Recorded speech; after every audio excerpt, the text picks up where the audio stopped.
There's a famous quote about conflict from the historian and novelist Sir Walter Scott. It says, "War is the only game in which both sides lose." But it seems that warning about the cost of hubris and the destruction of human life hasn't reached this administration, or at least whoever is running their social strategy. They seem hell-bent on making us, the public, see this war as a game, and an easy one at that. Look at this actual post from the White House this week, cutting together visuals of strikes on Iran with clips from a video game. The caption, "Undefeated."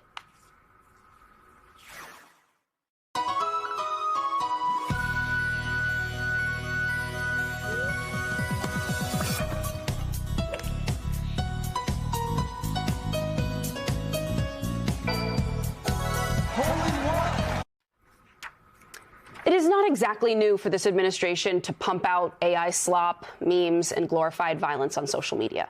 They've borrowed from action movies and Grand Theft Auto in the past. But in this moment, it all feels especially nauseating. We've lost 13 U.S. service members. Hundreds of people have been killed in Iran and Lebanon, not to mention more than 3 million people are displaced in Iran. War is not a game, and as things stand now, there are absolutely no winners. Joining us now, Washington State Congressman Adam Smith. He's the ranking member of the Armed Services Committee. Congressman, good to have you this evening. So I want to begin with your thoughts on this moment that we're in, the lack of seriousness coming from some of our leadership, while we're sending about 5,000 more troops to the region. Yeah, two things about it. One, yeah, it is a disgusting way to sell a war, to try to trivialize it and just appeal to people's basic desire to win a game. They've been doing this aggressively on TikTok and other mediums, and sadly, they're having some success. Some people, do get caught up in that. So there's that problem. But the second problem is in selling it as a game, you sidestep reality.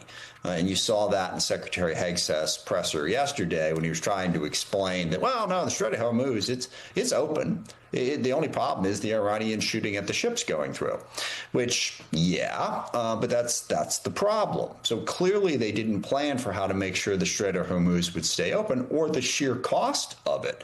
The war has now spread in a variety of different directions. I think there's some 14 different countries that are involved. We have a full-scale war now between Israel and Lebanon. This thing is spread out of control, even as the president and Secretary Hegseth still try to act like it's something that A, is a game, B, we're winning, and C, it's really simple. It's going to be over. We've already won, really. Even as the war continues, that lack of seriousness undermines having an actual strategy to succeed in any measure, but also to end the conflict at some point.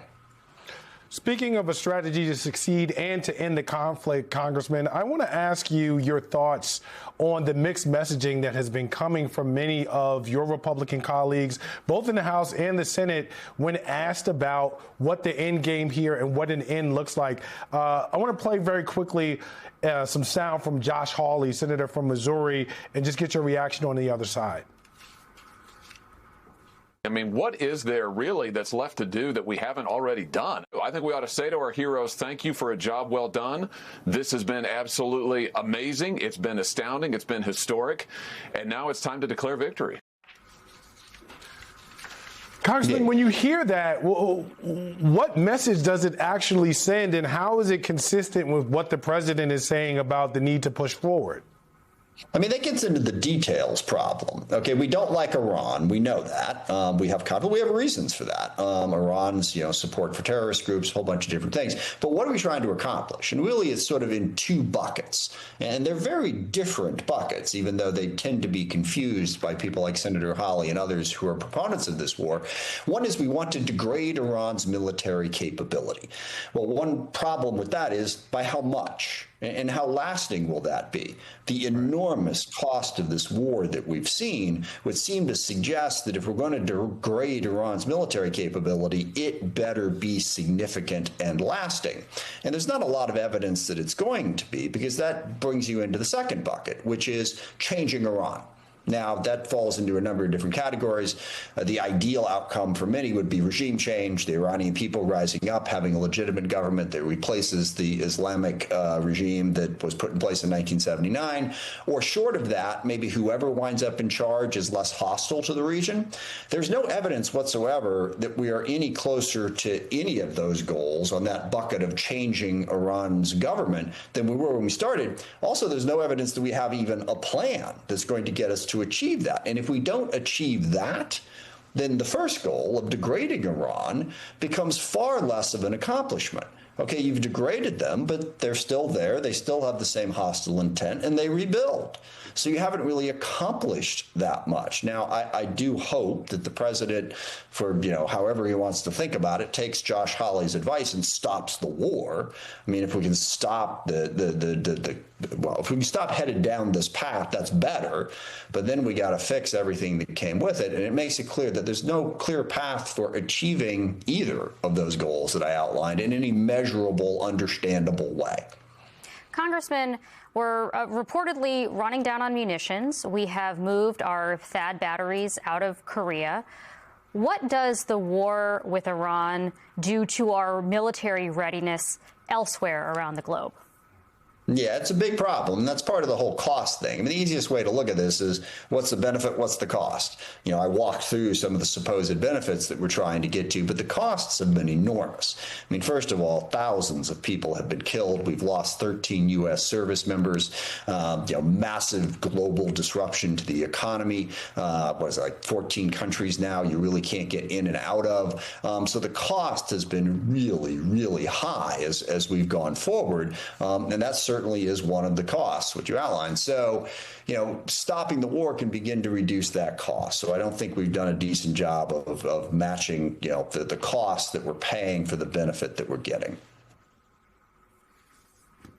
Congressman, let me get your thoughts on our allies in the region, if we can. I know that serving on the Armed Services Committee, you're fully aware of what our allies have been going through, certainly those in the Persian Gulf. And right now, as I said earlier in some of my reporting, some of them feel a little bit abandoned because they were dragged into a war that has no end game and certainly did not have any pregame.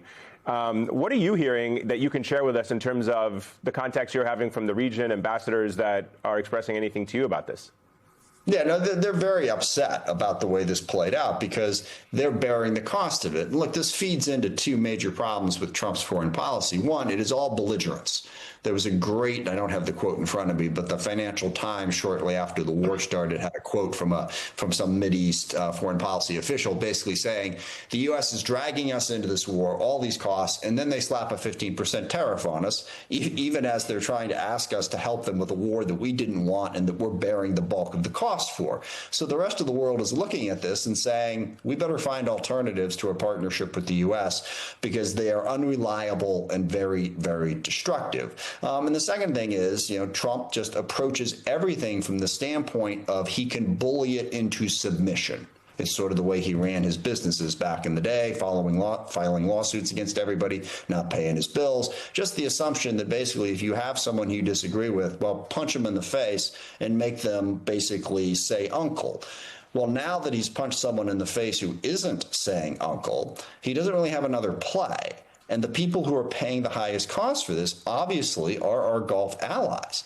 I mean, we talk about oil a lot, we talk about natural gas, but any aspect of their economy, tourism, the financial sector, all of that's shut down because they're in the middle of a war zone. They're paying an enormous cost for Donald Trump's hubris, and he's not trying to help them at all in that process.